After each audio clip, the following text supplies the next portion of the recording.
In the sweltering heat of Qatar's desert, I felt as if the warmth had become a part of me, wrapping around me like a second skin. Standing on the old wooden pier, I idly kicked my sandals against the time-worn boards, my eyes drawn to a procession of sleek, high-end cars cruising by. The drivers, mostly young men sporting sharp haircuts and designer shades, seemed to slow their vehicles just enough to cast long, assessing looks my way. "Nice view, huh?" The deep, unexpected voice made me start, and I turned to see a tall man with sun-bleached hair and a confident smile leaning casually against the railing nearby. He carried himself with a certain arrogance that I usually found off-putting, but tonight, it didn't irk me as much. "Yeah," I replied nonchalantly, my gaze returning to the horizon where the sun dipped low, painting the sky in vivid hues. "Sunsets are pretty common here, though, wouldn't you say?" He laughed, a warm, inviting sound. "Maybe common, but still pretty impressive. And those cars," he added, gesturing towards a cherry-red Ferrari that had just stopped further down the pier, from which a glamorous woman was stepping out, "are definitely not common." "Nope," I agreed with a smirk. "Those are a rare sight." His eyes sparkled with amusement. "You don't seem too taken with all this glitz and glamour." Leaning back against the railing, I crossed my arms. "It wears off. It seems like everyone here measures their worth by their bank balance." Raising an eyebrow, he asked, "So what measures yours?" His question caught me off guard. Growing up as the daughter of a billionaire who co-owned a massive American chocolate empire, I'd seen enough of the world to last a lifetime, which is why I chose to forge my path in Qatar, far from my father's shadow. "Well," I hesitated, not sure how much to disclose. "I value hard work and making your way in the world." He observed me intently for a moment, then nodded slowly. "Fair enough. I'm Aiden, by the way," he said, extending his hand. "Mira," I replied, shaking his hand. His touch sent a surprising jolt through me. Weeks later, as we lounged by the pool at his upscale hotel, sipping cocktails under the shimmering city lights, Aiden revealed that his company was searching for someone with my qualifications. "We could use someone like you," he stated casually. "Your company?" I looked up sharply. "Yeah," he shrugged. "It's a major investment firm in the States. We're always looking for talented people." His gaze locked with mine. "So, what do you say? Interested in a change of scenery from the usual Qatar sunsets?" The proposal sent my heart racing. The idea of starting anew, particularly with Aiden, was thrilling yet daunting. I hesitated, my inner doubts surfacing. "I don't know. It's a big step." He leaned in, his voice low and persuasive. "I know, but it could be an incredible adventure for you." After a moment of mixed emotions, I decided to take the risk. However, maintaining my independence was crucial. I couldn't simply move in with Aiden. Instead, I found a modest apartment in a typical neighborhood, far from the opulent lifestyle he was accustomed to. This way, I could explore this new chapter on my terms, keeping my carefully crafted identity intact. I decided not to tell my father about my new chapter in the States just yet.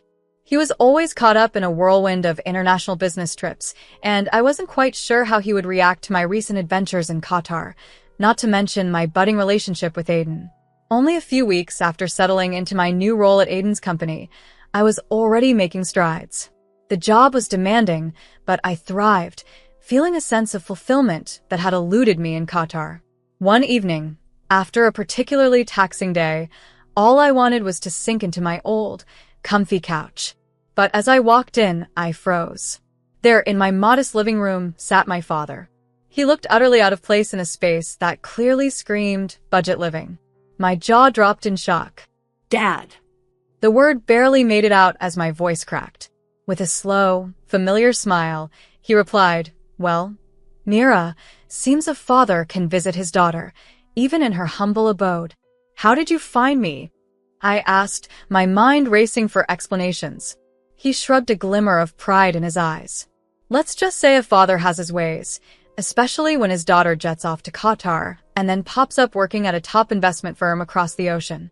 I swallowed hard, realizing he knew everything.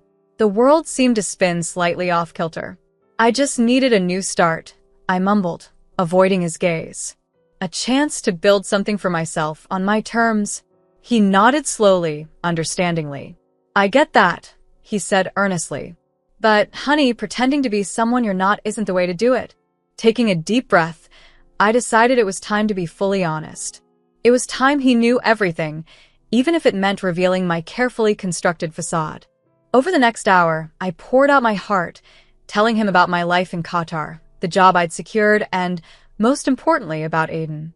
He listened intently, his expression unreadable. After I finished, a weighty silence hung in the air. Finally, he studied me for a long moment, then his face broke into a slow smile. It wasn't exactly approval, but it wasn't disapproval either. All right, he chuckled, pride evident in his voice. Looks like you've grown up quite a bit. Just be careful, okay? This world can be tough.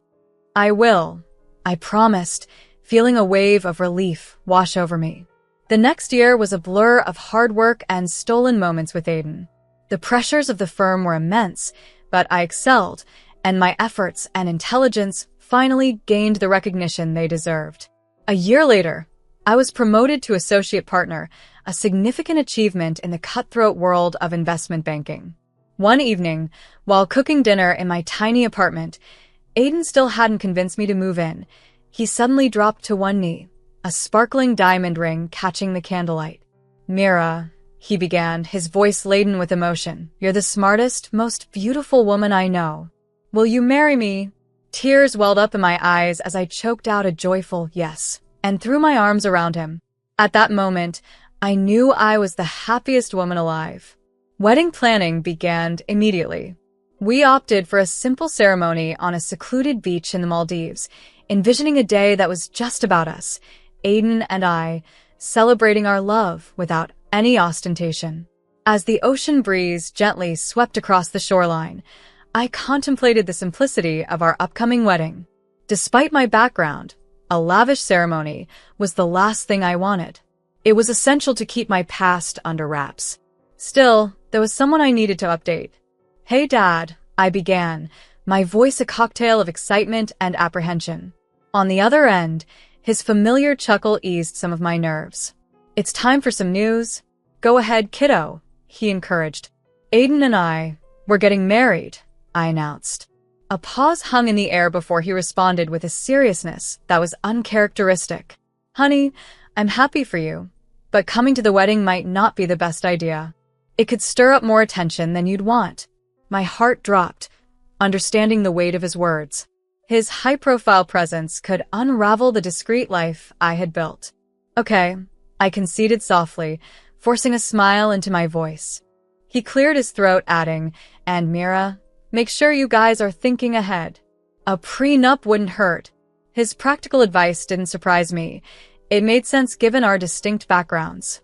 Sure, Dad, I replied, embracing his suggestion wholeheartedly.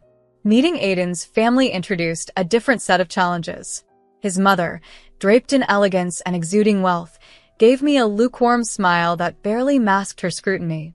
Aiden hasn't told us much about your work, she probed, her sweetness tinged with insincerity. Aiden, ever so naive to the undercurrents, beamed with pride.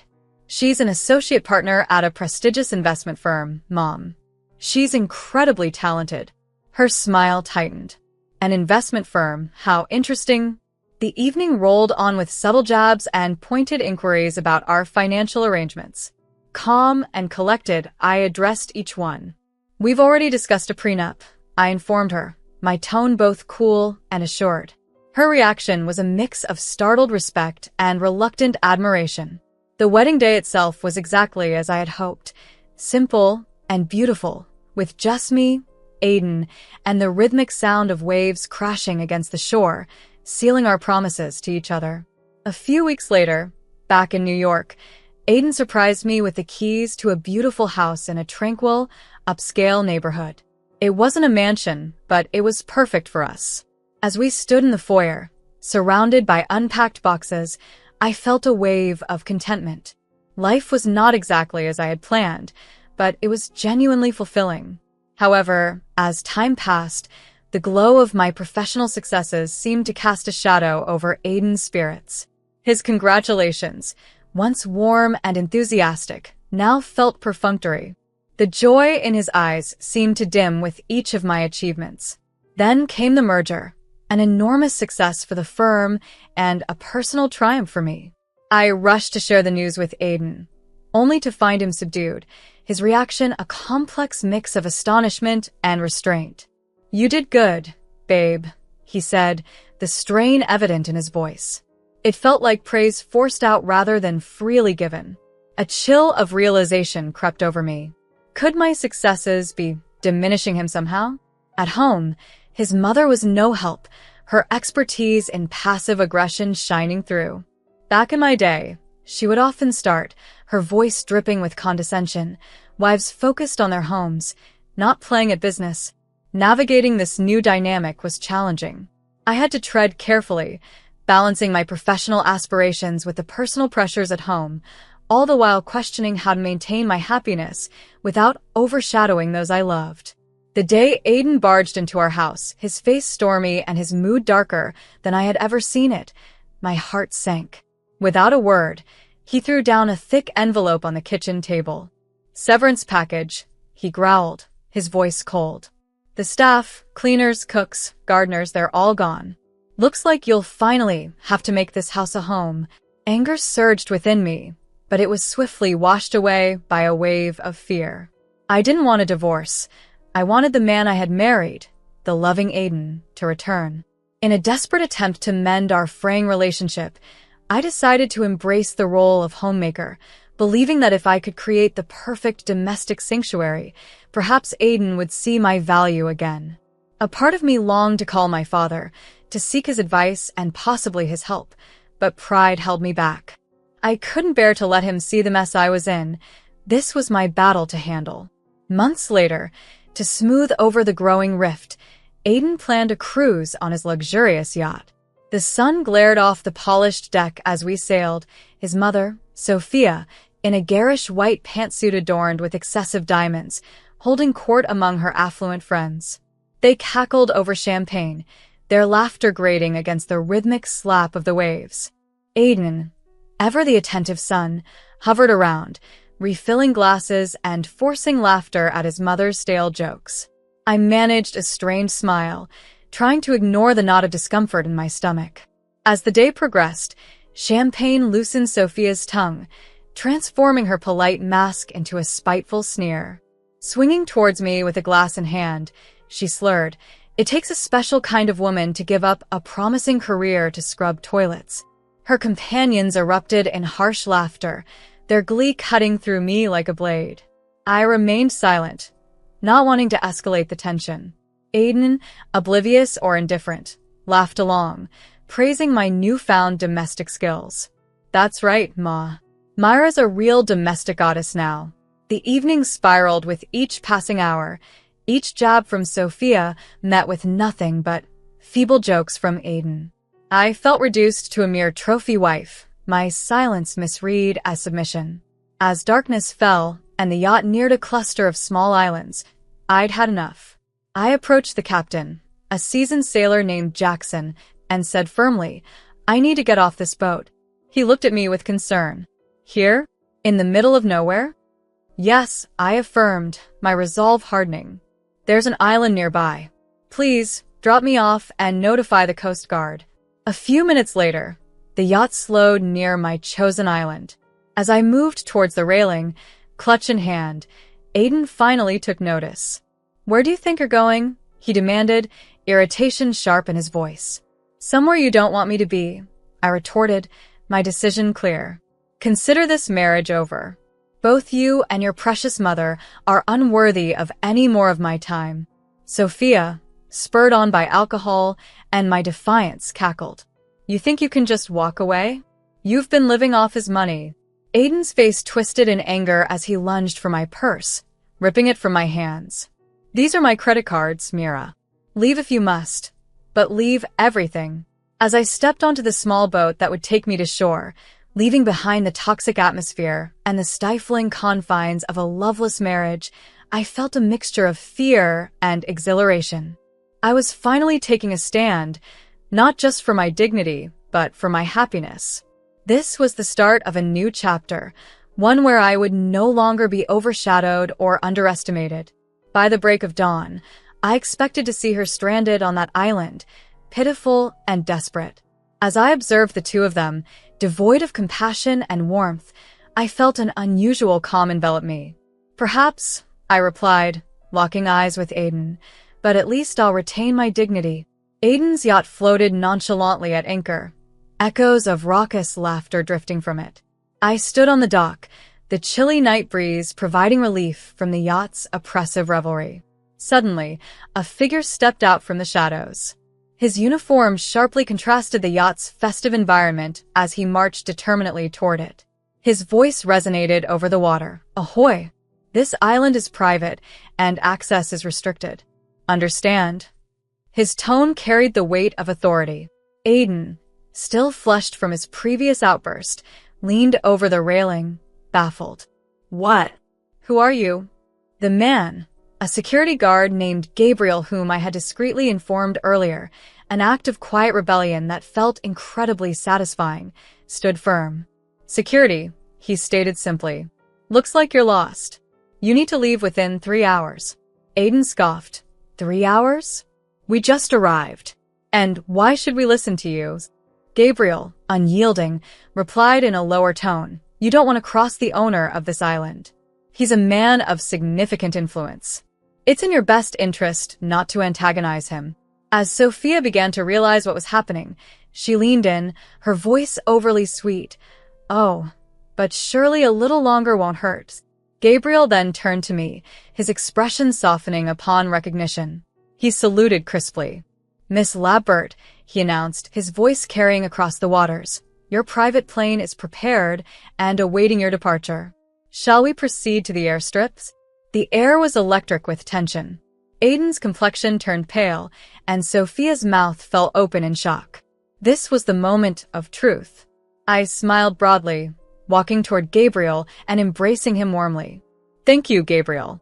You and your team have done an exemplary job," he responded, slightly embarrassed by my show of gratitude. "Just doing my job, Miss Lambert." Aiden, regaining his voice, stammered. "Wait, Lambert? What?" Ignoring him, I followed Gabriel, my spirits uplifted. The world seemed more vibrant, the air fresher.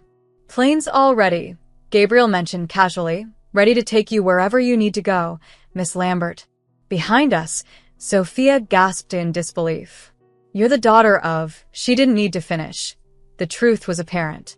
Aiden, finally understanding, stumbled after me. "Mira, wait. Please come back." His voice was tinged with desperation I never thought possible just hours before. But I continued forward, empowered by newfound strength, their apologies and pleas fading into the background. The sound of the approaching plane was a symphony of liberation, transporting me toward a future defined on my terms. The next morning, with the taste of freedom still lingering, I walked into the office of a notorious divorce attorney, a relentless shark, handpicked for this very purpose. He rifled through some documents, ready to dive into the fray. A smirk spread across his face. "Hold on a second. It seems during your tenure at Aiden's esteemed company, you orchestrated several multi-million-dollar deals. Oddly enough, there's no mention of a bonus in your contract, is there?" A slow burn ignited in my chest. They hadn't just underestimated me. They had tried to cheat me. The lawyer, sensing my mounting fury, gave my hand a reassuring pat. "Don't worry, my dear. We'll secure everything you're owed.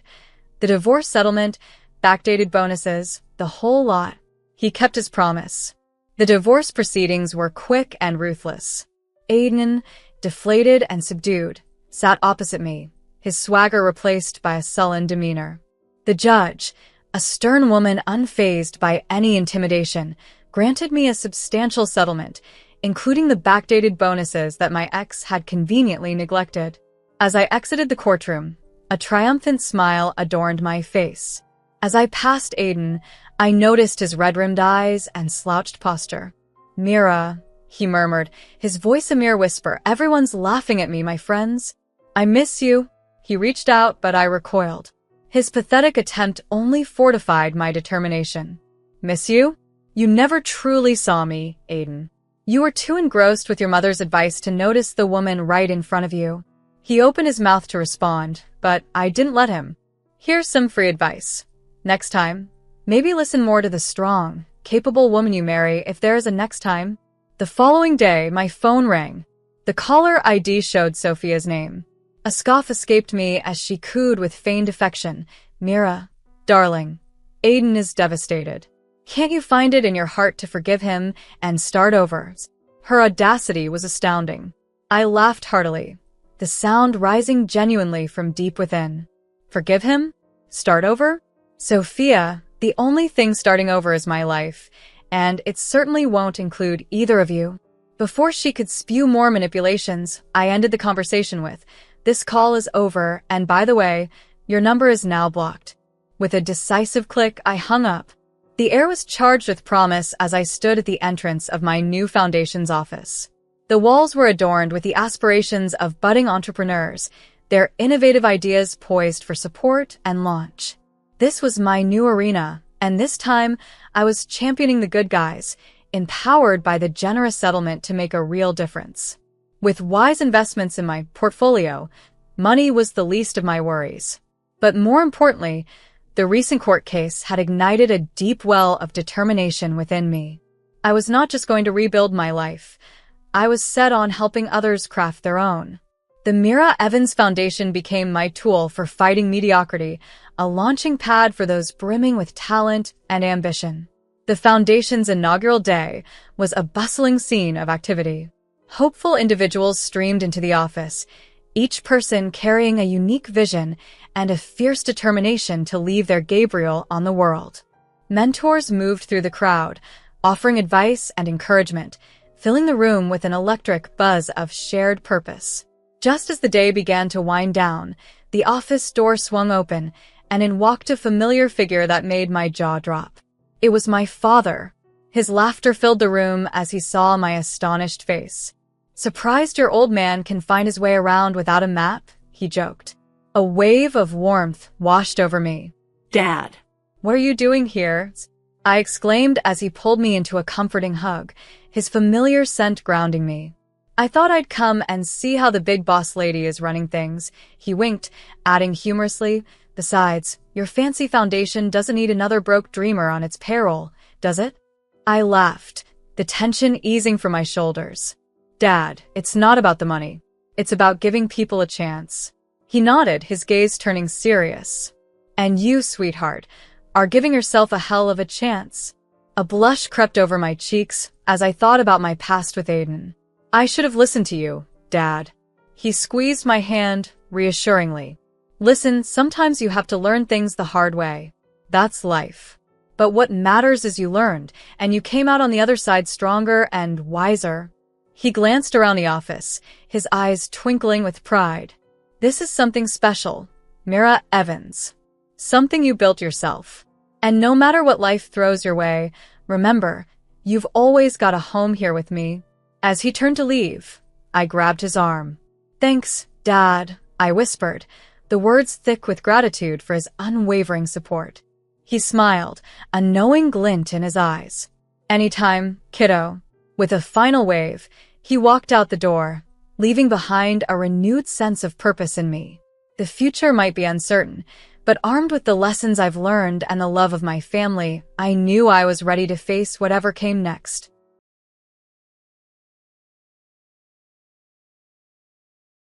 How much longer are you going to rely on your husband's income? If you want to say anything to us, become independent without depending on Graham first, then we'll talk. It's ridiculous that you live without paying rent. You're such a burden, my mother-in-law yelled, her voice dripping with contempt. They began to rant, their harsh words filling the air. I could no longer bear it. I would rather live a lonely life than stay in that house. I would never try to make those uncomprehending people understand me. I stood up quietly and said, "I'm leaving." "Where do you think you're going?" "Without a guarantor, you won't be able to find a place to live, will you?" my father-in-law said in a concerned tone. but I could feel the unpleasant disdain in his words. Regardless, I had no intention of asking for help from my in-laws. "Don't worry, I'll manage somehow," I replied firmly. With those words, I left the house. My name is Ruth Hayes. I am 30 years old. I was blessed with warm parents and led a happy life. Being an only child, the way my mother doted on me seemed laughable in retrospect. But 10 years ago, my parents passed away in an unexpected accident. At that time, as a university student, I fell into a deep depression, as if I had lost my will to live. My savior during that time was my current husband, Graham. I met Graham, who's 10 years older than me, at the company I worked for after graduating from university. Touched by his warmth, I gradually began to regain my smile. Eventually, I developed a fondness for Graham, and we began dating. Since starting my relationship with Graham, both my work and personal life became fulfilling, and I began to feel happiness. After 3 years of dating, he proposed to me. I had visited Graham's parents' home many times during our relationship and had built a good relationship with them. His mother was always warm and would say, "Graham has chosen you, and we're happy to have you." Believing her words, I accepted his proposal. At that time, I had no doubts and felt pure joy. However, when I told his parents that we were getting married, their attitude changed dramatically. "You're serious about getting married?" his mother raged. "We were okay building a relationship with you because we thought you'd both eventually break up." Both Graham and I were surprised by her sudden change. However, Graham tried to calm me, saying, "Since I am their only son, maybe they are just shocked that I'm finally getting married. A son is a special being to a mother." I often heard this, so we didn't take it seriously, but she was unexpectedly disturbed by our marriage, so much so that despite the smooth progress of our marriage preparations, she repeatedly told Graham, "You should avoid young women. She's surely after your money. Women closer to your age or with more experience would be more suitable." Since she said that to Graham many times, I figured out that she was indeed opposed to the marriage, and did not think well of me.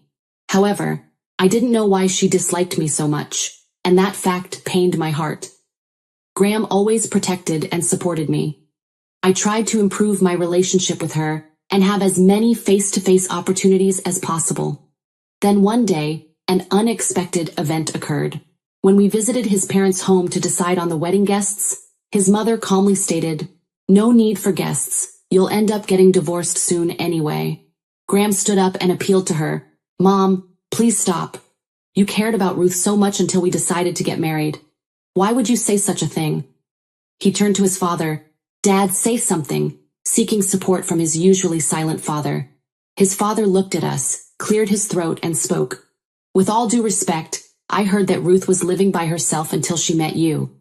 We've been kind out of sympathy, but welcoming her into the family is a different matter. Having been living alone means there's no one to vouch for her character. I'm sorry, but love and marriage are different things." When I heard that, I felt as if I had been hit in the head with a blunt object. The sorrow of losing my parents was enough, but I never imagined that it would cause me to be treated this way. Graham was also visibly devastated by those words, and tearfully said, "No one to vouch for Ruth's character? I have been by her side all this time. She is truly warm and kind-hearted. You both said so, didn't you?" He appealed to his parents, and then fell silent. My heart was also full of pain. Unable to endure the situation any longer, I eventually chose to part ways with Graham. One day, around half a year after our separation, I unexpectedly ran into Graham's mother at work. Graham and I had worked at the same company, but we were in different departments, so our paths rarely crossed. Now that our relationship was over, I shouldn't have had any chance of meeting her. Yet she came to my department asking, "Is Ruth here?"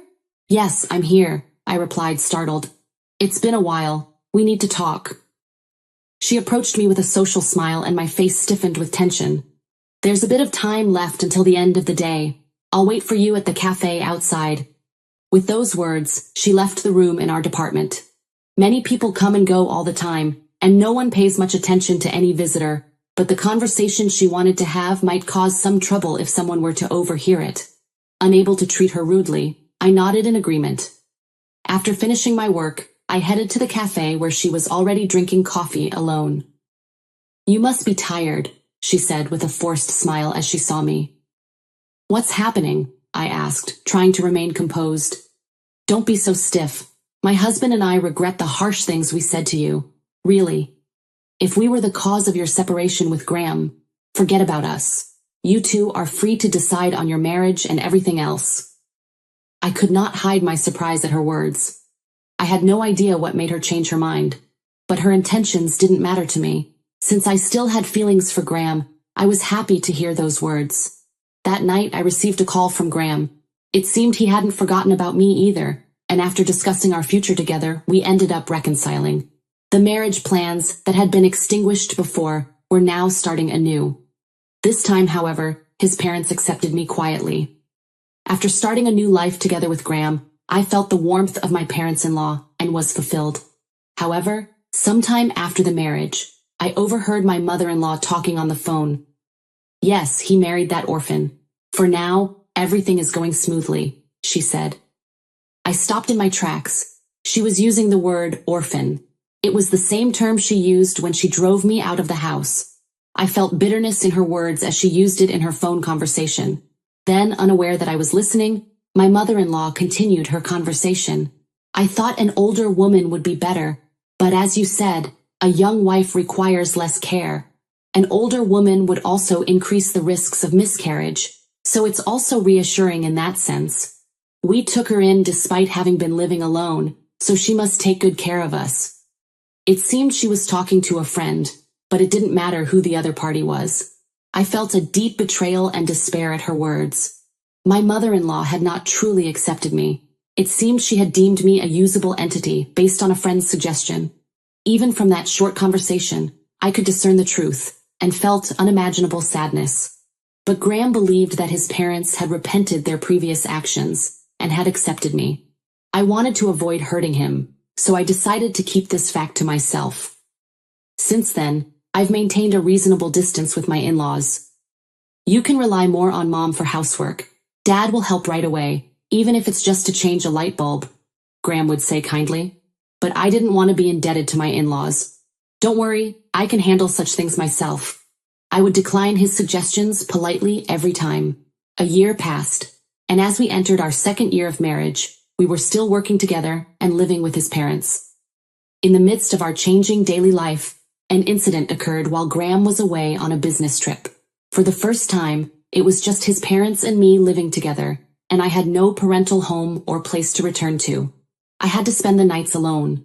The dining table, usually surrounded by 4, was now set for 3, and the atmosphere was clearly different from usual. It was a certain remark from my mother-in-law that accentuated the tension.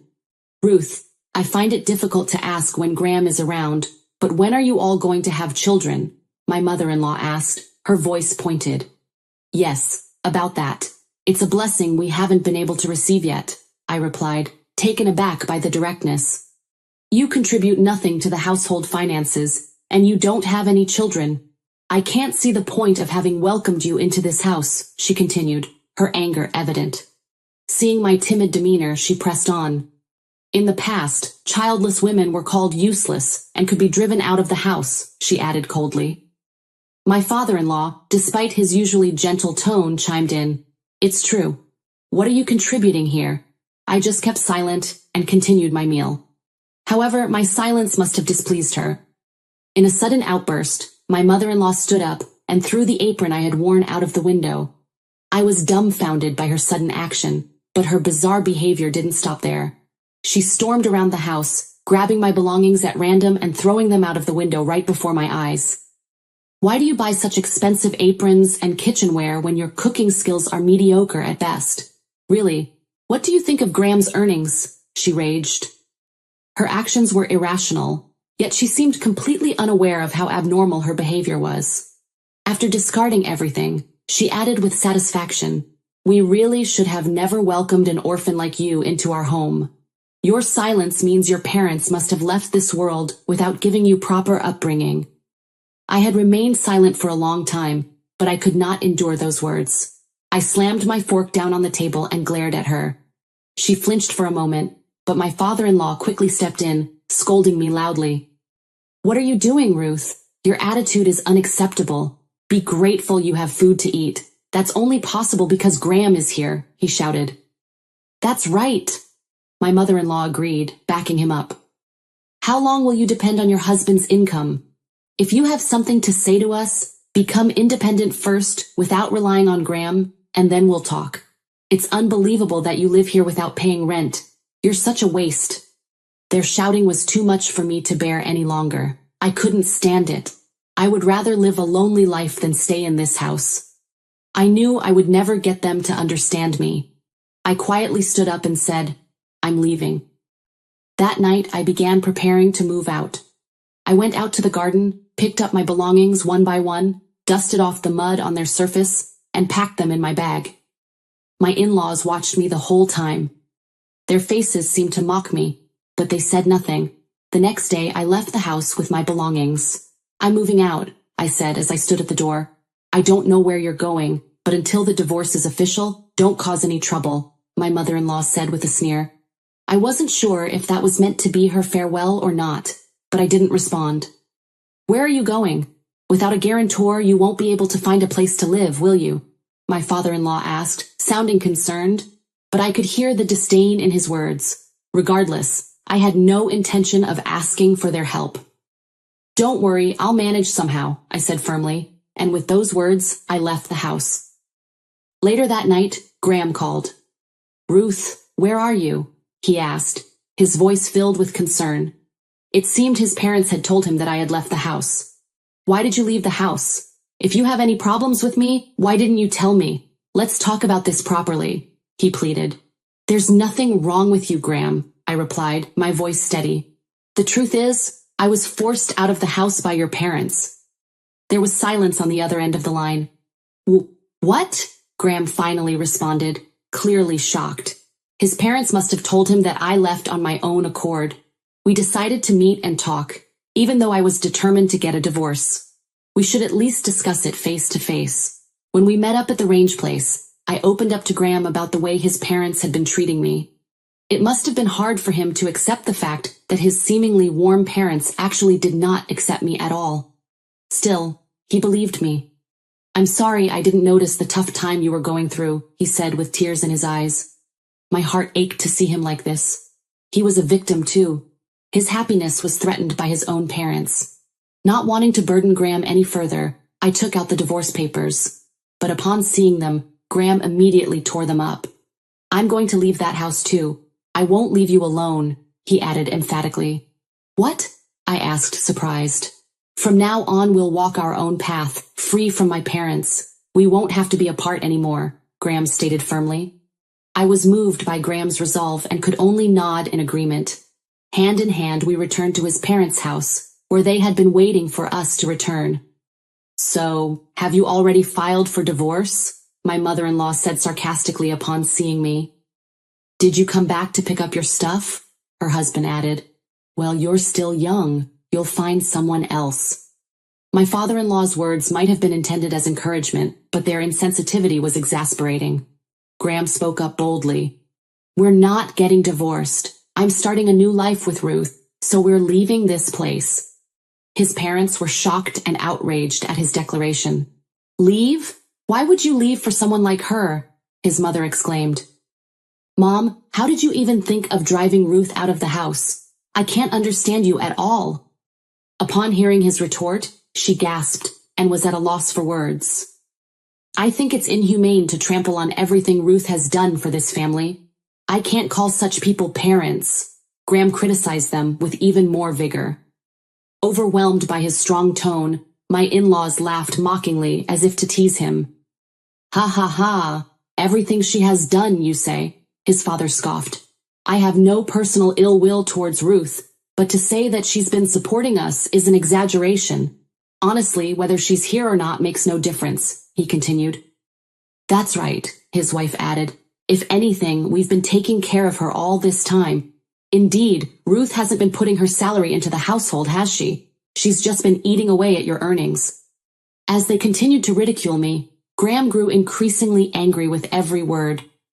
What are you talking about? Who's been spending Ruth's savings? He demanded. Graham ... I tried to stop him, but he wouldn't be stopped.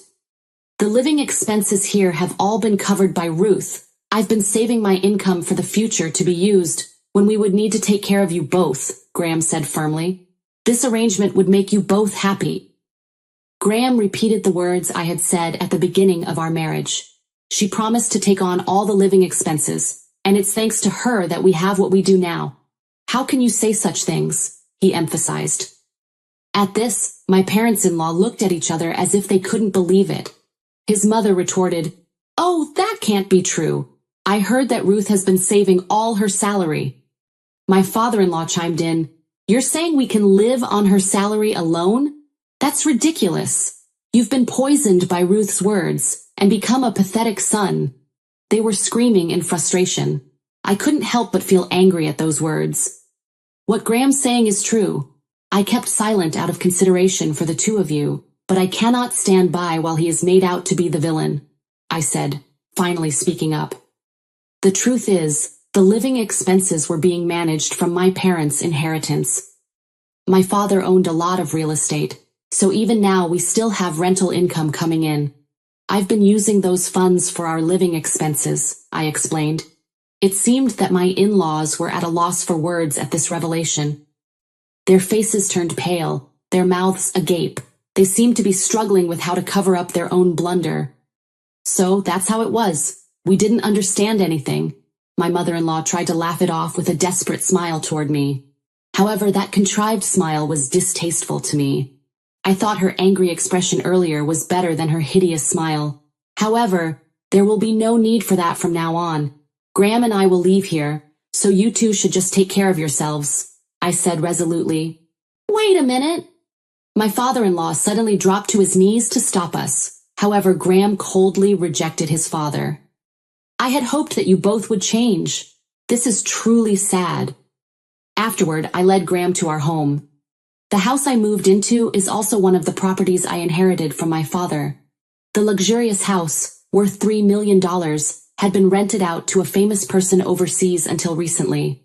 The celebrity had just finished her activities in the US and returned home, and the home cleaning was completed, making it ready for us to move in right away. The day I was driven out by my in-laws, I decided to live in this house and obtained the keys from the real estate agent. I had heard about it, but it really is a wonderful house, Graham said. This was his first time visiting, and he was very pleased. Then we started a happy life together. However, my in-laws somehow found our address, and one day suddenly visited us together. Ruth, I heard my mother-in-law call my name when I got home. I recognized her immediately, but I had no time to hide. The bad weather and rain impaired visibility, and although she called my name, it took me a while to locate her. Meanwhile, they hurriedly approached me. Mother? I said in surprise. I'm so glad. I was searching around here, thinking it must be near, she said. It seemed they had made it this far, relying on the address, but they couldn't find the actual house. But more than their appearance, I was concerned about the luggage they carried. My mother-in-law had a large tote bag, and my father-in-law carried a suitcase. Noticing my gaze fixed on their luggage, my mother-in-law looked down at her tote bag. Oh, this? Actually, we just got back from a trip and bought some souvenirs, she said. Could that really be the case? As I continued to stare silently at them, both of them started speaking apologetically. We truly regret our actions. That's why we want to apologize properly again, my mother-in-law said. It's true, my father-in-law added, whether their attitudes were sincere or not. I couldn't be harsh to people who were apologizing in the rain, carrying heavy luggage. The place had a lot of traffic, and I preferred to talk to them somewhere more private. Let's talk inside, I said. Reluctantly, I let them into my home. This is your house. This big house? My mother-in-law asked, astonished by the size of the house. My father-in-law, too, was looking around with keen eyes. As I prepared coffee and urged them to sit, my mother-in-law, in high spirits, began opening the doors of the rooms, one after another. Wait a minute. What are these rooms? With so many rooms, we could live here too, she said. The modest demeanor they had shown outside had vanished, and there they were, the same presumptuous in-laws as before. I was confused. But then Graham came home. As soon as he noticed his parents, He raised his voice. "Why are you two here?" he asked as he approached them. "Graham, don't be so angry. We just came to talk," his mother said. "There's nothing to talk about. Please leave," Graham insisted. "But you're our son, aren't you? We can live together, can't we?" my mother-in-law asked. When she began to say such things, I was disappointed. The apology was nothing but a lie. From the beginning, my in-laws came seeking to live with us. I was deceived by their act and let them into the house too easily. Disappointed in my own carelessness, I looked at Graham. The three were discussing in the hallway, away from the rooms. Feeling that I was burdening Graham once again, I suddenly grabbed the large tote bag my mother-in-law brought, slipped through them, headed to the front door and threw it out into the rain. "What are you doing?" my father-in-law demanded as their argument stopped abruptly at my sudden action. Then I also threw out the suitcase he had carried. "How dare you throw out people's luggage? Unbelievable!" my father-in-law shouted, his face turning red with anger as they hurried out into the rain to retrieve their things. "I have had my belongings thrown away by you before," I reminded my mother-in-law. She looked surprised at my words, as if remembering her actions. Furthermore, despite being Graham's wife, I was also driven out of the house. "I'd like to ask what kind of nerve you have to want to live with us," I said angrily. "That's why we came to apologize for that," she replied, trying to justify their visit. "No need for apologies. I can no longer think of you two as family. Please do not interfere with us from now on," I told her firmly. "Graham is my son. I won't let someone like you take him away," she responded angrily. Her insistence was strong, but such a claim would not reach Graham. "Well, that's that then," Graham said with a smile. He closed and locked the front door. His parents, wet under the rain, seemed to have no choice but to return to their own house that day. However, they did not give up and visited us every day. Since Graham and I were at work during the day, they used this to their advantage and checked around the house for any open windows. I knew this because they had entered through a bathroom window that I had forgotten to close. A passerby had seen them and thankfully called the police. We also had a contract with a security company, so Graham was immediately notified as a contract holder. The security company contacted me. "It seems there's an intruder at home," the voice on the phone said. Graham immediately informed me, and we both rushed home. When we arrived, there were already police cars and security company vehicles parked and many onlookers. "We are not thieves," my mother-in-law was protesting as the police led her out. Graham and I were dismayed at the sight of her, resisting and raising her voice. Graham, tell the police we are not suspicious people," she called out to him upon seeing us. The police approached us and asked, "Are you the owners of the house? Do you know this person?" Graham deliberately answered in a loud voice, "Yes, I am the owner of the house. I would like you to thoroughly investigate what intentions this person had for entering." After he replied calmly, my mother-in-law showed a look of despair. Graham didn't confirm whether he knew her or not to the police officer. Following his response, the police officer led my mother-in-law toward the patrol car. My father-in-law followed, avoiding eye contact with us, and Graham didn't try to look at him either. Eventually, both of them were put into separate patrol cars and were taken away by the police. They claimed they didn't steal anything and just wanted to rest in the house. Graham was shaking with anger, but I decided to use this opportunity to ensure that we would never be involved with them again, and agreed to withdraw the complaint. Since then, my in-laws have kept their promise and haven't come to our house. One peaceful day, sometime after we could live peacefully, I saw my father-in-law being scolded by an older lady while working part-time at the supermarket. It seems they couldn't make ends meet without working. I smiled faintly and discreetly left the scene. When I got home and told Graham about it, he burst into laughter. If Dad hadn't always listened to Mom, he might have had a better life. "It's sad to see he continues to sacrifice himself for her," Graham said. Indeed, there was some truth to his words. My father-in-law has never been a man of strong will, and always did whatever my mother-in-law asked. This likely led to the current problem. Also, the break-in has become neighborhood gossip, and they're both being shunned now. Mom's pleasant facade was her only asset, and now even that's gone. "I do feel a bit sorry for her," Graham informed me, having learned about her current situation through a friend. He also told that friend about all the things my in-laws had done to me. The rumors about the mistreatments you received will probably spread fast. It's the end for those two, but they are your family.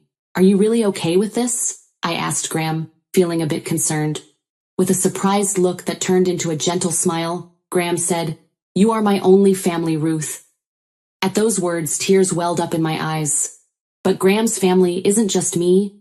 I placed my hand on my stomach and told him, "It's not just me. There's another one." "What?" Graham asked, his eyes widening.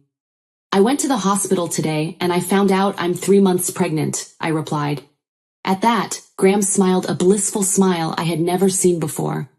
Once an orphan, I now have the most precious family of my own. I am determined to cherish this miracle and create a happy family life so my parents in heaven can be at peace forever.